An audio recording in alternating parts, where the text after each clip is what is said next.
शहर जिला Congress committee OBC विभाग ने ओबीसी समाज के विभिन्न मांगों के संदर्भ में जिला कलेक्टर को प्रधानमंत्री के नाम ज्ञापन सौंपा।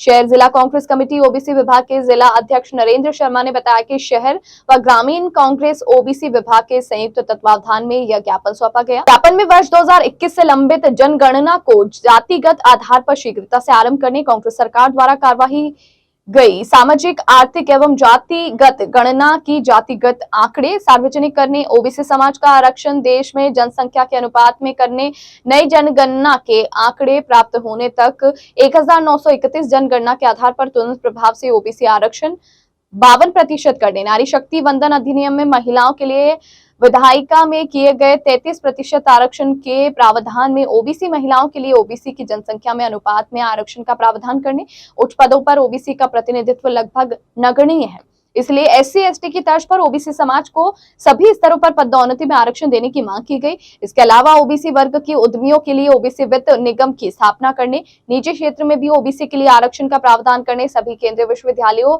एवं शिक्षण संस्थानों में ओबीसी समाज के विद्यार्थियों एवं अध्यापक का जनसंख्या में प्रतिनिधित्व सुनिश्चित करने आदि की मांग की गई। ज्ञापन देते समय मोहन राम साकला, रविंद्र गहलोत, मदन लाल कुमावत, रामदयाल डूडी, मनीषा बिश्नोई आदि शामिल रहे। हमारे ओबीसी समाज की मांगों के संदर्भ में आज कलेक्टर साहब को ज्ञापन दिया गया, जिसमें हमारे ओबीसी के सभी पदाधिकारी और ग्रामीण जिलाध्यक्ष मोहन राम सांकला और शहर जिलाध्यक्ष नरेंद्र जी शर्मा के नेतृत्व में दिया गया।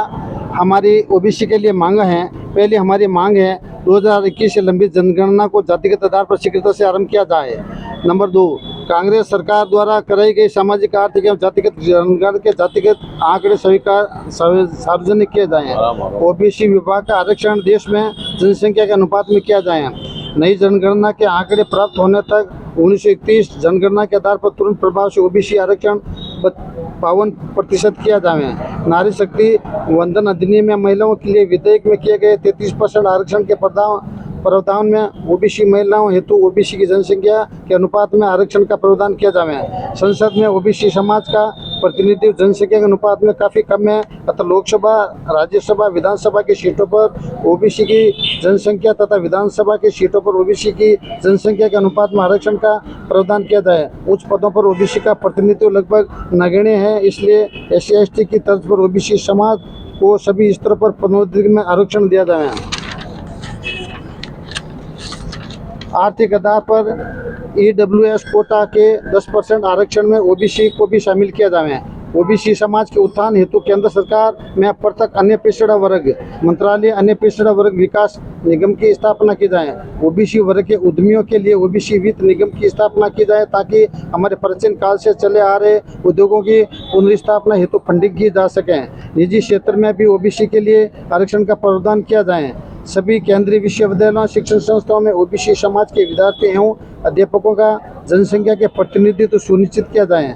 एससी एसटी की तर्ज पर ओबीसी आरक्षण में क्रीमी लेयर व्यवस्था हटाई जाए।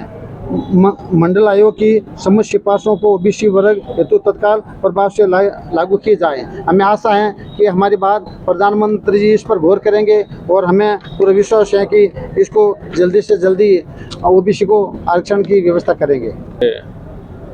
प्रदेश अध्यक्ष श्री हर्षाई जी यादव के निर्देशानुसार नरेंद्र मोदी जी को एक ज्ञापन देना था ओबीसी समाज के विभिन्न मांगों के संदर्भ में, इसलिए हम लोग आज जिला कलेक्टर साहब के पास ज्ञापन देने के लिए आए हैं और हमने जिला कलेक्टर साहब को ज्ञापन दिया है।